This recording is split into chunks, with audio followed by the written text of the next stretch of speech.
नमस्कार विद्यार्थी मित्रांनो, स्वागत आहे तुमचं आजच्या नवीन व्हिडिओमध्ये। तर मित्रांनो, आज आपण बजेट 2024 या विषयावर खूप महत्त्वाचे 40 प्रश्न पाहणार आहोत। लक्ष ठेवा, 40 प्रश्न। आणि मित्रांनो, खूप इम्पॉर्टंट प्रश्न मी काढलेले आहेत या व्हिडिओमध्ये। खरंच आजचा व्हिडिओ खूप इंटरेस्टिंग होणार आहे।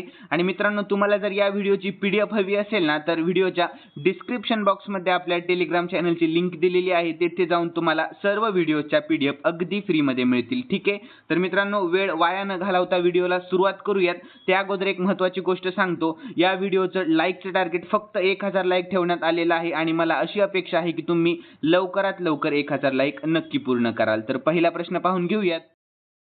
संपूर्ण अर्थसंकल्प 2024 संसदेत कोणाद्वारे सादर करण्यात आलेला आहे? लक्षात ठेवा, खूप इम्पॉर्टंट प्रश्न आहे मित्रांनो। पहिलाच प्रश्न, तर याचे योग्य उत्तर राहील ऑप्शन ए, निर्मला सीतारामन। लक्षात ठेवा, ऑप्शन ए, निर्मला सीतारामन। तर याविषयी महत्त्वाची माहिती देखील पाहून घेऊयात। तर बजेट या शब्दाचा अर्थ काय होतो हे पाहून घेऊयात। तर बजेट शब्द फ्रेंच भाषेतील बजेट अर्थ चमड्याची पिशवी असा होतो। लक्षात ठेवा, चमड्याची पिशवी। ठीक आहे, तर राज्यघटनेच्या कलम 112 नुसार सर्वसाधारण अर्थसंकल्प हा सरकारच्या आर्थिक वर्षातील उत्पन्न आणि खर्चाचा लेखाजोखा असतो। लक्षात ठेवा, तर स्वातंत्र्य भारताचा पहिला अर्थसंकल्प 1947 मध्ये झालेला आहे। लक्षात ठेवा मित्रांनो, खूप इम्पॉर्टंट माहिती आहे। तर अर्थमंत्री निर्मला सीतारामन यांनी आज 23 जुलै 2024 रोजी सरकारचा अंतरिम अर्थसंकल्प 2024 सादर केलेला आहे। लक्षात ठेवा मित्रांनो, तर आता पूर्ण बजेट म्हणजे काय हे पाहून घेऊया। ठीक आहे, तर पूर्ण बजेट म्हणजे काय, जुलैमध्ये अर्थसंकल्प का सादर केला जातो याविषयी देखील माहिती पाहून घेऊयात। तर अर्थमंत्री सहसा दरवर्षी केंद्रीय अर्थसंकल्प सादर करतात, तर लोकसभा निवडणुकीमुळे यंदा दोनदा अर्थसंकल्प सादर होत आहे। लक्षात ठेवा, तर 1 फेब्रुवारी 2024 रोजी अंतरिम अर्थसंकल्प सादर करण्यात आला होता, मात्र आता सरकार स्थापन झाल्यानंतर संपूर्ण केंद्रीय अर्थसंकल्प सादर केला जाईल। लक्षात ठेवा, तर देशातील सार्वत्रिक निवडणुकांमध्ये हे प्रदीर्घ काळापासून दिसून येत आहे। त्यानंतर मित्रांनो, अंतरिम अर्थसंकल्पाविषयी माहिती पाहू। अंतरिम अर्थसंकल्पात निवडणुकीच्या वर्षात नवीन सरकार निवडून येईपर्यंत अल्प कालावधीसाठी सरकारी खर्च आणि महसूल यांचा तपशील असतो। म्हणजेच पूर्ण अर्थसंकल्प येईपर्यंत ही तात्पुरती तरतूद असते। लक्षात ठेवा। तर मित्रांनो, पुढील प्रश्न आहे दुसरा, 2024च्या अर्थसंकल्पात कृषी आणि संबंधित क्षेत्रासाठी किती लाख कोटी रुपयांची तरतूद करण्यात आलेली आहे? लक्षात ठेवा, खूप इम्पॉर्टंट प्रश्न आहे। तर याचे योग्य उत्तर आहे ऑप्शन बी, 1.52 लाख कोटी रुपयांची। लक्षात ठेवा, तर याविषयी महत्त्वाची माहिती देखील पाहून घेऊयात। कृषी आणि संलग्न क्षेत्रासाठी 1.52 लाख कोटींची घोषणा केली जात आहे। सरकार राष्ट्रीय सहकार्य धोरण आणणार आहे, त्याच वेळी सरकार भाजीपाला उत्पादन वाढवण्यासाठी क्लस्टर योजना आणणार आहे। लक्षात ठेवा मित्रांनो। पुढील प्रश्न आहे तिसरा, उच्च शिक्षणासाठी किती लाख रुपयांपर्यंतचे कर्ज दिले जाईल? लक्षात ठेवा, खूप इम्पॉर्टंट प्रश्न आहे। तर याचे योग्य उत्तर राहील ऑप्शन सी, 10 लाख रुपयापर्यंत। किती लाख रुपयापर्यंत? 10 लाख रुपयापर्यंत। ठीक आहे, तर मित्रांनो, यानंतर महत्त्वाची माहिती देखील पाहून घेऊयात। केंद्रीय अर्थसंकल्प 2024-25 मध्ये दरवर्षी 25,000 विद्यार्थ्यांना मदत करण्यासाठी मॉडेल कौशल्य ऋण योजनेत सुधारणा करण्याचा प्रस्ताव आहे। तर देशांतर्गत संस्थांमधील उच्च शिक्षणासाठी 10 लाख रुपयांपर्यंतच्या कर्जासाठी ई-व्हाउचर दरवर्षी 1 लाख विद्यार्थ्यांना कर्जाच्या रकमेच्या 3% वार्षिक व्याज सवलतीसाठी थेट दिले जाईल। लक्षात ठेवा मित्रांनो, खूप इम्पॉर्टंट माहिती आहे। यानंतर प्रश्न चौथा देखील पाहून घेऊयात। तर 2024च्या अर्थसंकल्पात शिक्षण, रोजगार आणि कौशल्यासाठी किती लाख कोटी रुपयांची तरतूद करण्यात आलेली आहे? लक्षात ठेवा, तर याचे योग्य उत्तर राहील ऑप्शन ए, 1.48 लाख कोटी रुपयांची तरतूद करण्यात आलेली आहे। तर पुढील प्रश्न आहे पाचवा, अर्थसंकल्प 2024 नुसार भारताची महागाई लक्ष्यापेक्षा किती टक्के जास्त आहे? लक्षात ठेवा, तर याचे योग्य उत्तर राहील ऑप्शन डी, 4% लक्षात ठेवा, ऑप्शन डी 4%। ठीक आहे, तर मित्रांनो, पुढील प्रश्न पाहून घेऊयात। प्रश्न आहे सहावा, पहिली नोकरी करणाऱ्यांना किती हजार रुपये दिले जातील? तर याचे योग्य उत्तर राहील ऑप्शन बी, 15,000 रुपये। तर याविषयी महत्त्वाची माहिती देखील पाहून घेऊयात। प्रथमच नोकरी शोधणाऱ्यांसाठी प्रथमच EPFO मध्ये नोंदणी करणाऱ्यांचा पगार 1 लाख रुपयांपेक्षा कमी असल्यास त्यांना 3 हप्त्यांमध्ये 15,000 रुपयांची मदत मिळेल। लक्षात ठेवा, खूप इम्पॉर्टंट माहिती आहे। यानंतर मित्रांनो, सातवा प्रश्न पाहून घेऊयात। 2024च्या अर्थसंकल्पानुसार देशभरात किती नवीन औद्योगिक उद्याने बांधली जातील? तर याचे योग्य उत्तर राहील ऑप्शन सी, 12। लक्षात ठेवा, किती? 12। ठीक आहे, तर मित्रांनो प्रश्न 8वा पाहून घेऊयात. कौशल्य विकासासाठी पुढील 5 वर्षात किती लाख तरुणांना कुशल बनवण्याचे लक्ष्य ठेवण्यात आलेले आहे. तर याचे योग्य उत्तर राहील ऑप्शन बी 20 लाख तरुणांना. किती? 20 लाख तरुणांना. ठीक आहे. तर यानंतर पुढील प्रश्न 9वा देखील पाहून घेऊयात. ईशान्येकडील राज्यांमध्ये इंडिया पोस्ट पेमेंट बँकेच्या किती शाखा स्थापन केल्या जातील? लक्षात ठेवा, इम्पॉर्टंट प्रश्न आहे मित्रांनो.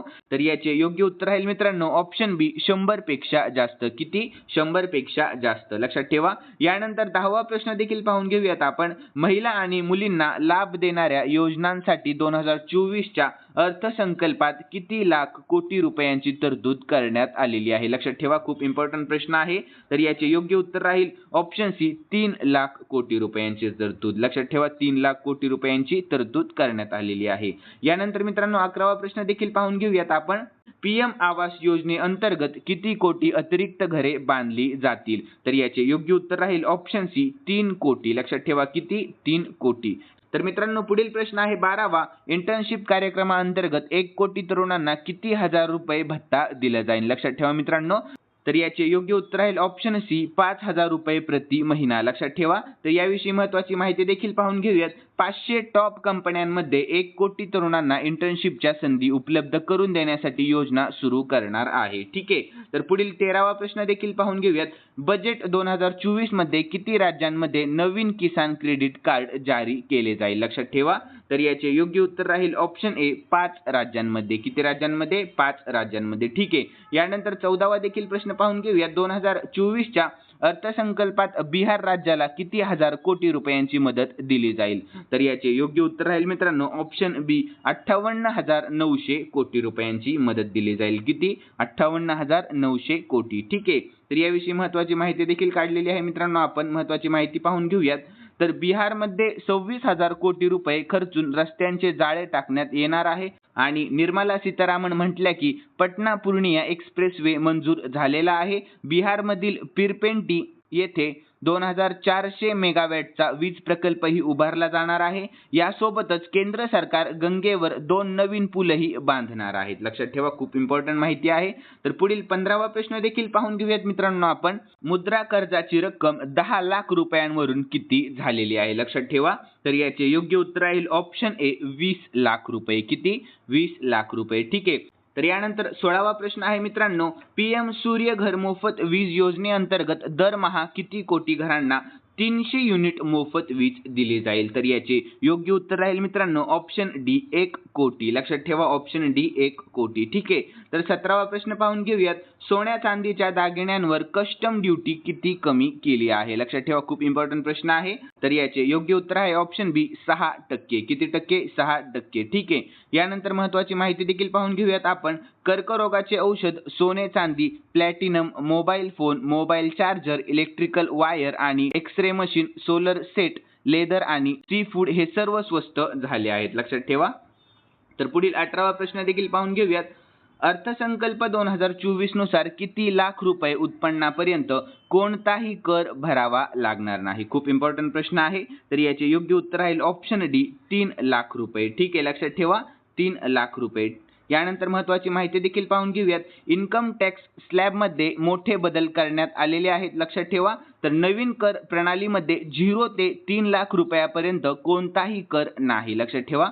आणि यानंतर नवीन कर प्रणालीत 3 लाख रुपयांपर्यंत करात सूट देण्यात आलेली आहे मित्रांनो. तर नोकरदारांना दिलासा. 3 लाखांपर्यंतचे उत्पन्न करमुक्त मानक रुपये 50,000 वरून 75,000 रुपये झालेले आहेत. लक्षात ठेवा. यानंतर 19वा प्रश्न देखील पाहून घेऊयात मित्रांनो आपण. तर रुपये 3 ते 7 लाखांपर्यंतच्या उत्पन्नावर किती टक्के कर म्हणजे टॅक्स आकारले जाईल? लक्षात ठेवा. तर याचे योग्य उत्तर राहील ऑप्शन ए 5%. किती टक्के? 5%. ठीक आहे. तर मित्रांनो पुढील प्रश्न आहे 20वा. तर 7 ते 10 लाख रुपयांच्या उत्पन्नावर किती टक्के कर लावला जाईल? खूप इम्पॉर्टंट प्रश्न आहे. तर याचे योग्य उत्तर राहील मित्रांनो ऑप्शन सी 10%. किती टक्के?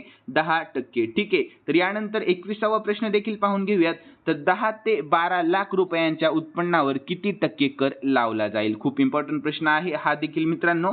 तर याचे योग्य उत्तर राहील ऑप्शन डी 15%. किती टक्के? 15%. लक्षात ठेवा 15%. यानंतर 22वा देखील प्रश्न पाहून घेऊयात मित्रांनो. तर 12 ते 15 लाख रुपयांच्या उत्पन्नावर किती टक्के कर लावला जाईल? लक्षात ठेवा. तर याचे योग्य उत्तर आहे ऑप्शन डी 20%. किती टक्के? 20%. यानंतर मित्रांनो 23वा प्रश्न पाहून घेऊयात आपण. 15 लाखांपेक्षा जास्त उत्पन्नावर किती टक्के कर लावला जाईल? लक्षात ठेवा खूप इम्पॉर्टंट प्रश्न आहेत मित्रांनो. तर याचे योग्य उत्तर राहील ऑप्शन डी 30% कर लावला जाईल. यानंतर मित्रांनो 24वा प्रश्न पाहून घेऊयात. 2024च्या अर्थसंकल्पानुसार ईशान्येकडील राज्यांसाठी कोणती योजना तयार केलेली आहे? लक्षात ठेवा इम्पॉर्टंट प्रश्न आहे.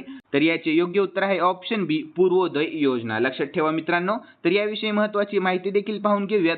सरकारी पूर्वोदय योजना ईशान्येकडील राज्यासाठी केली जाईल आणि पूर्वोदय योजनेत बिहार, झारखंड, ओडिशा, आंध्र प्रदेश यांचा समावेश होतो. लक्षात ठेवा खूप इम्पॉर्टंट माहिती आहे. यानंतर मित्रांनो 25वा प्रश्न देखील पाहून घेऊयात. अर्थसंकल्प 2024 नुसार महाबोधी आणि विष्णुपद कोणत्या राज्यात विकसित केला जाईल? लक्षात ठेवा. तर याचे योग्य उत्तर राहील मित्रांनो ऑप्शन ए बिहार. लक्षात ठेवा ऑप्शन ए बिहार.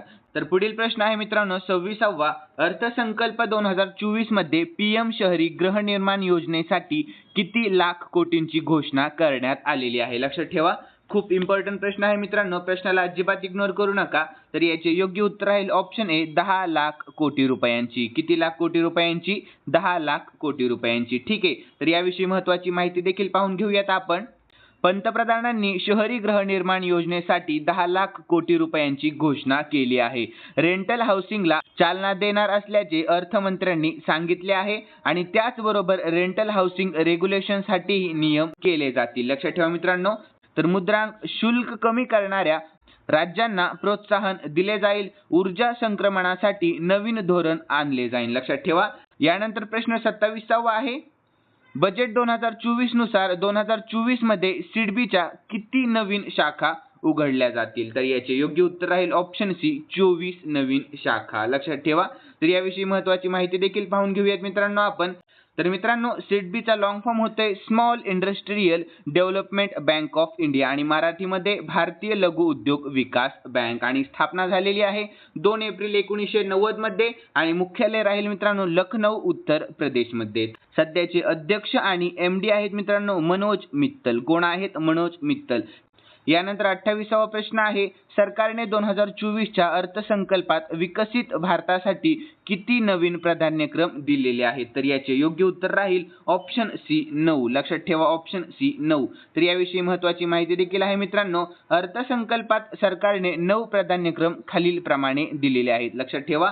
तर एक आहे शेती, 2 नंबर रोजगार, सामाजिक न्याय, उत्पादन आणि सेवा, ऊर्जा, शहर विकास, नागरी विकास, पायाभूत सुविधा आणि नवोपक्रम, संशोधन आणि विकास. यानंतर शेवटचं नेक्स्ट जनरेशन रिफॉर्म. लक्षात ठेवा मित्रांनो. यानंतर प्रश्न 29वा पाहून घेऊयात आपण. 2024च्या अर्थसंकल्पात प्रधानमंत्री आदिवासी उन्नत ग्राम अभियान अंतर्गत किती हजार गावांना लाभ मिळणार आहे? लक्षात ठेवा खूप इम्पॉर्टंट प्रश्न आहे. तर याचे योग्य उत्तर राहील मित्रांनो ऑप्शन बी 63,000. लक्षात ठेवा ऑप्शन बी 63,000. ठीक आहे. यानंतर मित्रांनो आपण पंतप्रधान आदिवासी प्रगत गाव अभियान याविषयी माहिती पाहून घेऊयात. तर आदिवासी समुदायाची सामाजिक आर्थिक स्थिती सुधारण्यासाठी प्रधानमंत्री आदिवासी उन्नत ग्राम अभियान सुरू केले आहे. लक्षात ठेवा. तर यानंतर मित्रांनो योजनेअंतर्गत आकांक्षी जिल्हे आणि आदिवासी बहुल गावांमधील आदिवासी कुटुंबाच्या संपूर्ण कव्हरेजसाठी पावले उचलली जातील. याचा फायदा 63,000 गावातील 5 कोटी आदिवासींना होणार आहे. लक्षात ठेवा. यानंतर मित्रांनो 30वा प्रश्न पाहून घेऊयात. अर्थसंकल्प 2024 नुसार खरीप पिकांसाठी डिजिटल सर्वेक्षण किती जिल्ह्यांमध्ये केले जाईल? लक्षात ठेवा. तर याचे योग्य उत्तर राहील ऑप्शन बी 400 जिल्ह्यांमध्ये. किती जिल्ह्यांमध्ये? 400 जिल्ह्यांमध्ये. यानंतर मित्रांनो 31वा प्रश्न पाहून घेऊयात. 2024च्या बजेटमध्ये मुलांसाठी कोणती योजना सुरू केलेली आहे? ठीक आहे. लक्षात ठेवा. तर याचे योग्य उत्तर राहील ऑप्शन बी NPS वात्सल्य योजना. कोणती योजना? NPS वात्सल्य योजना. ठीक आहे. तर याविषयी महत्त्वाची माहिती देखील पाहून घेऊयात. NPS वात्सल्य नावाची योजना सुरू केली जाईल ज्यामध्ये अल्पवयीन मुलांचे पालक आणि त्यांचे पालक योगदान देतील. ठीक आहे. जेव्हा अल्पवयीन व्यक्ती बहुसंख्य गाठते तेव्हा योजना अखंडपणे सामान्य NPS खात्यात रूपांतरित केली जाऊ शकते. लक्षात ठेवा. यानंतर मित्रांनो प्रश्न आहे 32वा. बजेट या शब्दाचा अर्थ काय आहे? खूप इम्पॉर्टंट प्रश्न आहे मित्रांनो. प्रश्नाकडे अजिबात दुर्लक्ष करू नका. तर याचे योग्य उत्तर राहील ऑप्शन ए, चमड्याची पिशवी. आपण पाहिलं होतं पहिल्या प्रश्नामध्ये. ठीक आहे. यानंतर मित्रांनो 33वा प्रश्न राहील 7 एप्रिल 1860 रोजी भारतातील पहिला अर्थसंकल्प कोणी सादर केलेला आहे? लक्षात ठेवा, खूप इम्पॉर्टंट प्रश्न आहे. तर याचे योग्य उत्तर राहील मित्रांनो ऑप्शन ए, जेम्स विल्यम याने. कोणे? जेम्स विल्यम याने. यानंतर याविषयी महत्त्वाची माहिती पाहून घेऊयात मित्रांनो. भारतातील पहिला अर्थसंकल्प 7 एप्रिल 1860 रोजी सादर करण्यात आलेला आहे. तर जेम्स विल्यम स्कॉटिश अर्थशास्त्रज्ञ आणि ईस्ट इंडिया कंपनीशी संबंधित नेते यांनी ब्रिटिश राणीसोबत भारताचा अर्थसंकल्प सादर केला. लक्षात ठेवा मित्रांनो. यानंतर मित्रांनो पुढील 34वा प्रश्न पाहून घेऊयात. भारतात पहिला अर्थसंकल्प कधी सादर करण्यात आलेला आहे? लक्षात ठेवा, खूप इम्पॉर्टंट प्रश्न आहे. तर याचे योग्य उत्तर राहील ऑप्शन सी, 18 फेब्रुवारी 1860 मध्ये किंवा 18 फेब्रुवारी 1860 मध्ये. ठीक आहे. तर 35वा प्रश्न पाहून घेऊयात. बजेट सिस्टम भारतात कोणत्या व्हाईसरॉयच्या कार्यकाळात सुरू झाली होती? लक्षात ठेवा, खूप इम्पॉर्टंट प्रश्न आहे. तर याचे योग्य उत्तर राहील ऑप्शन बी, लॉर्ड कॅनिंग यांच्या काळामध्ये. लॉर्ड कॅनिंग यांच्या काळामध्ये. लक्षात ठेवा. यानंतर 36वा प्रश्न आहे मित्रांनो, संविधानात बजेट या शब्दाच्या जागी काय वापरलेले आहे? लक्षात ठेवा, इम्पॉर्टंट प्रश्न आहे मित्रांनो. तर याचे योग्य उत्तर राहील अॅन्युअल फायनान्शियल स्टेटमेंट आणि वार्षिक आर्थिक. दोन्हींचा अर्थ एकच होतोय मित्रांनो. याचे योग्य उत्तर राहील ऑप्शन सी, दोन्ही योग्य आहेत. लक्षात ठेवा. यानंतर मित्रांनो प्रश्न 37वा पाहून घेऊयात. भारतीय राज्यघटनेच्या कोणत्या अनुच्छेदात वार्षिक आर्थिक विवरणची तरतूद आहे? तर याचे योग्य उत्तर राहील मित्रांनो ऑप्शन सी, 112. लक्षात ठेवा, ऑप्शन सी 112. ठीक आहे. यानंतर प्रश्न 38वा पाहून घेऊयात. भारताचा केंद्रीय अर्थसंकल्प आणि रेल्वे अर्थसंकल्प कोणत्या वर्षी विलीन करण्यात आलेला होता? लक्षात ठेवा. तर याचे योग्य उत्तर राहील मित्रांनो ऑप्शन सी, 2017 मध्ये किंवा 2017 मध्ये. ठीक आहे. लक्षात ठेवा. तर पुढील 39वा प्रश्न देखील पाहून घेऊयात. तर भारतात कोणते मंत्रालय बजेट तयार करते? तर याचे योग्य उत्तर राहील ऑप्शन बी, अर्थ मंत्रालय म्हणजेच वित्त मंत्रालय. लक्षात ठेवा मित्रांनो.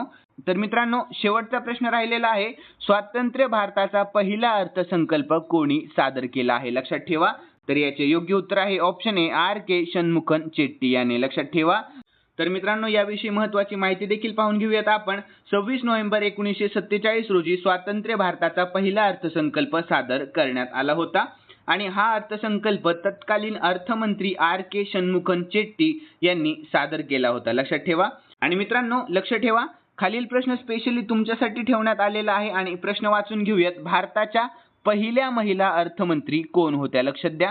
तर या प्रश्नाचे उत्तर तुम्हाला कमेंट बॉक्समध्ये द्यायचे आहे मित्रांनो. आणि ज्यांना प्रश्नाचे उत्तर येत असेल ना तर नक्कीच कमेंट बॉक्समध्ये उत्तर देण्याचा प्रयत्न करा. आणि मित्रांनो आजचा व्हिडिओ कसा वाटला कमेंटमध्ये नक्की सांगा आणि या व्हिडिओला लाईक करा आणि सबस्क्राईब करायला अजिबात विसरू नका. चला भेटूया नवीन व्हिडिओमध्ये. धन्यवाद.